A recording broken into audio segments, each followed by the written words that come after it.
I am 103 years old, and today I am going to tell you something that your parents won't tell you, your therapist won't tell you, and no self-help book will ever tell you.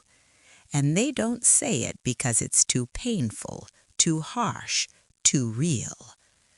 I have lived for more than a century. I have buried 3 husbands, lost 2 children, watched most of my friends pass away, and said goodbye to every single person I knew before I turned 40. I have watched the world change 4 different times, and in all those years I learned one truth that still haunts me. We all live as if we have forever, when in reality we have very little time at all. But I didn't learn this lesson at 90 or 80, I learned it at 33, and it took me another 70 years to truly understand what that moment was trying to teach me.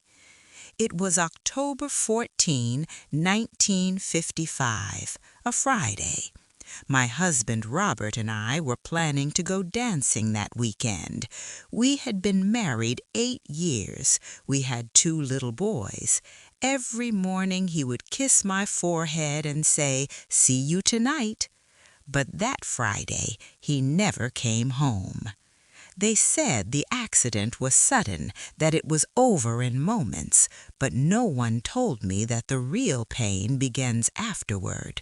The silence, the chair that stays empty, the door that never opens again. That night I made a promise to myself that I would never waste time again. I would live fully in every moment. I would never postpone love. I would never wait for tomorrow. But human beings forget. Slowly, life pulls us back into its rhythm. Responsibilities, bills, work, exhaustion, and we think we're doing fine. We think we've changed, but the truth is we slowly become who we used to be, busy, distracted, absent. I remarried, the years passed, and my greatest regret was not the arguments, not the struggles. It was the ordinary days I treated as ordinary. The days when someone wanted to talk and I said, "Not now." The walks we postponed for tomorrow, the smiles I rushed past. We think time is guaranteed. It isn't. Time slips away quietly, and we don't even notice. When my son was fighting his illness, I sat beside his hospital bed. He held my hand and said, "Mom, I'm sorry I didn't call more."